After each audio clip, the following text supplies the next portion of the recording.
Swaledale is a typical limestone Yorkshire dale, with its narrow valley bottom road, green meadows and fellside fields, white sheep and dry stone walls on the glacier-formed valley sides, and darker moorland skyline.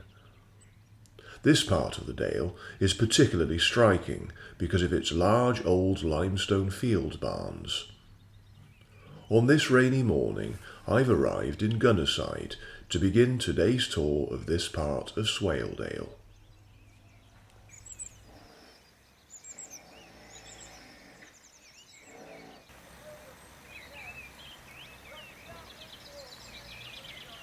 Well, it's chucking it down with rain here in Swaledale this morning, so I'd just like to say first to all those people who say to me, you're always lucky when you do your walks because you all seem to have good weather.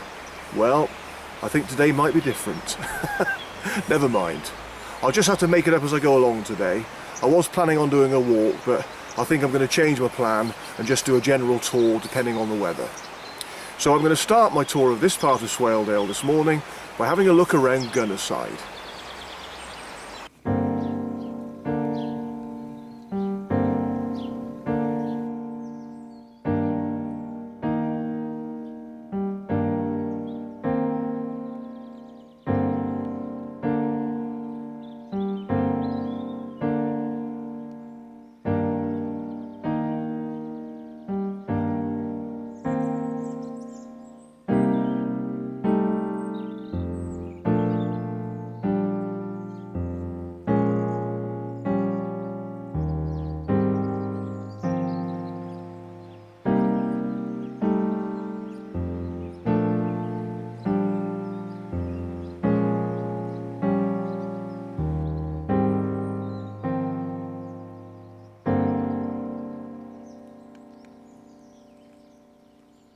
Gunnerside is situated on the B6270, 6 miles west of Reeth. The village lies between the River Swale and its offshoot, Gunnerside Beck. Gunnerside Gill, a smaller valley running northwards, was the site of a major lead mining industry until the late 19th century.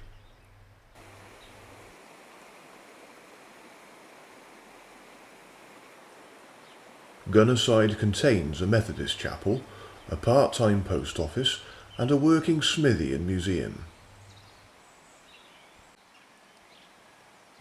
The village primary school is one of 2 sites of the Reeth and Gunnerside schools. At the foot of Gunnerside Gill is the King's Head pub.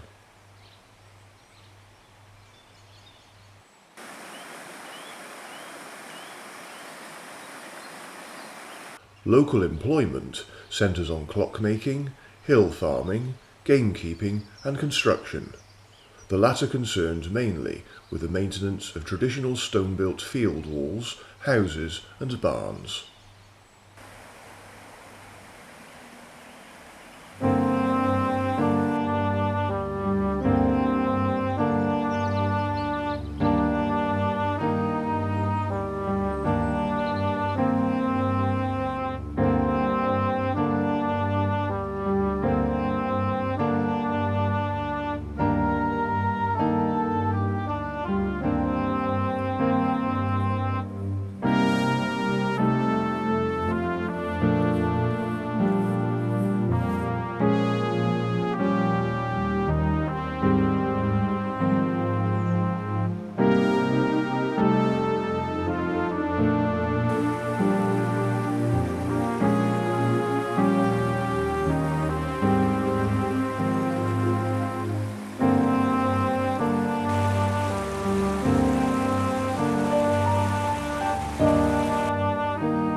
At the south of the village is the Grade 2 listed 1830s Gunnerside New Bridge over the River Swale.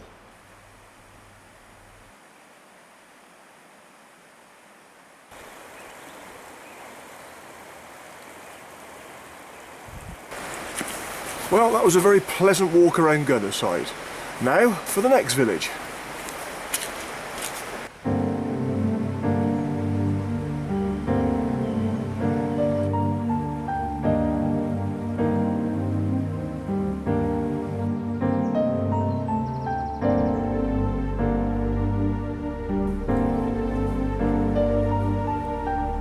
Beyond Gunnerside New Bridge, I travelled westwards along Swaledale, and in spite of the rain, I was still enjoying my tour.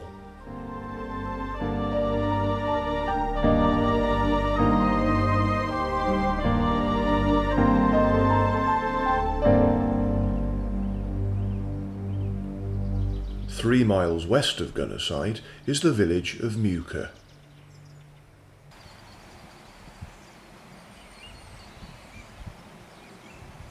The walk I was originally going to do today would have started here in Muka, and then I would have followed Swaledale up as far as Keld and then back from there.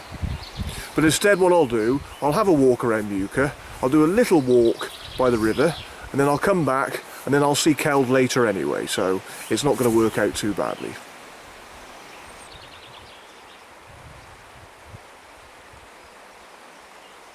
The name Muka comes from Old Norse words that mean the narrow newly cultivated field. The location at the meeting of the River Swale and the Straw Beck, with plenty of good meadowland around, is most likely why the Norse chose to settle here, giving them the opportunity to make a living out of mixed farming and pastoral farming. Agriculture continued to be the basis of economy in Muka, until lead mining became more important during the late 18th and early 19th centuries. Muka was also a major centre for hand knitting during this period. The importance of these industries is reflected in the many cottages, workshops and other buildings constructed at the time. With the decline of the mining industry, the main economic activities today are woolen clothing, grouse shooting, sheep farming and tourism. From the late 19th century, Muka began to see an increasing number of visitors and holiday makers, and the village is a popular starting point for walks in the area. Muka has one pub, the Farmer's Arms. There is a village shop as well as an art gallery, craft shop and a cafe within the old school building. Originally the vicarage, the Muka village tea shop was built in 1680 and retains much of its old world charm today. A park information point for the Yorkshire Dales National Park can be found at the Muka village shop. There is a small campsite on the western edge of the village.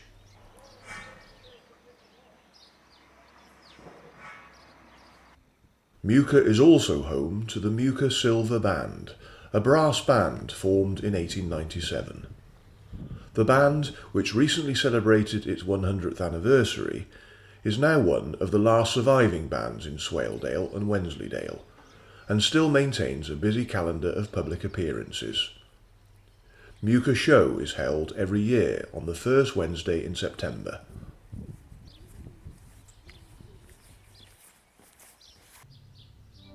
Although the rain was still coming down, I opted to walk a short distance, following a path signposted for Gunnerside and Keld.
I didn't walk too far, however, so before long I retraced my steps to Muka and then travelled in my car towards the next village in this section of the lovely Swaledale.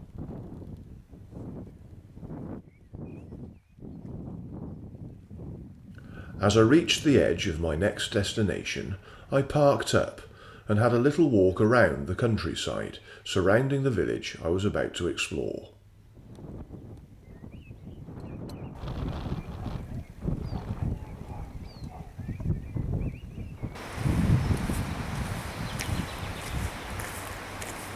Well, where have I arrived now?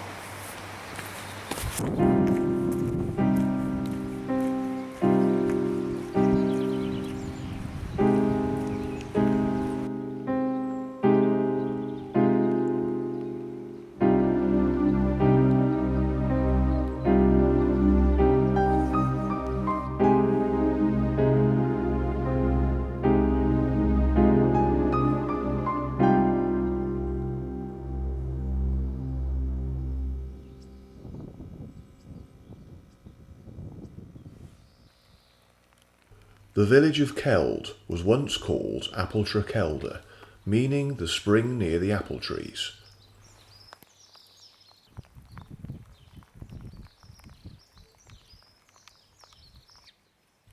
Keld is the crossing point of the coast-to-coast walk and the Pennine Way long-distance footpaths at the head of Swaledale.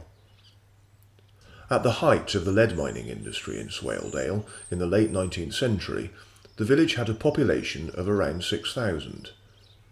During this period, a series of remarkable buildings, now Grade 2 listed, were erected.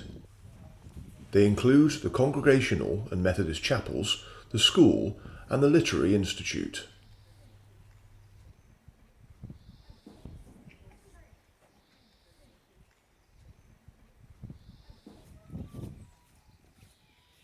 The Keld Resource Centre, a local religious charity, is restoring a series of listed buildings in the village centre and returning them to community use.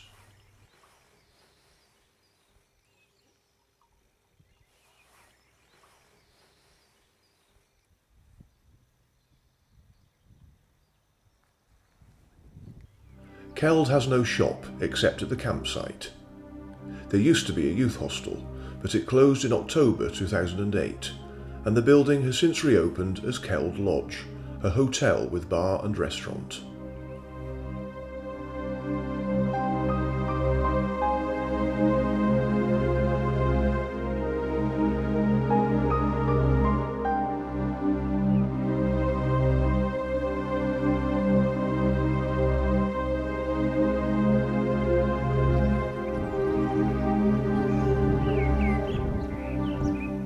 Oh, that was a very pleasant little wander around Keld. Unfortunately, the weather is still proving to be quite wet, so I think I'm going to call it a day now. However, before I finish completely, I'm just going to go up to one more very important place.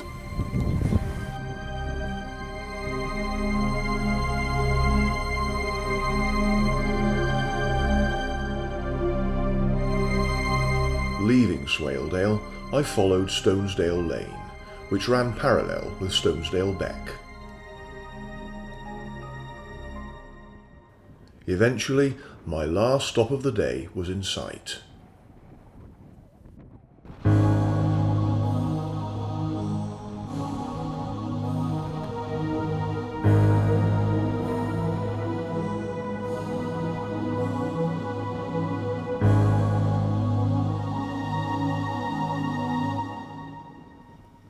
The Tan Hill Inn is the highest inn in the UK at 1,732 feet above sea level. It lies just inside the North Yorkshire county boundary, where it meets County Durham. The building dates back to the 17th century, and during the 18th century was used as a hostelry by workers digging coal pits. The building is unusual for its isolation, but it used to be surrounded by miners' cottages. After the closure of the last mine in 1929 and demolition of the associated cottages in the early 1930s, the pub remained open due to the custom of local farmers and the development of the motor car. During the 1980s, the pub appeared in a TV advert starring Ted Malt for Everest double glazing windows. Everest returned in 2008 to film a new advert with Craig Doyle and installed new windows and solar panels. Looking north of the inn, I had fantastic views into County Durham and the North Pennines. The pub is a free house and tends to serve a range of beers from the Black Sheep and Theakston breweries. The wind was very strong at this location, and combined with the rain, I decided it would be best if I took shelter inside the Tan Hill Inn, and whilst there I could enjoy a quick half of their local ale in the warm, cosy bar. What a wonderful way to end today's brilliant tour of the Yorkshire Dales.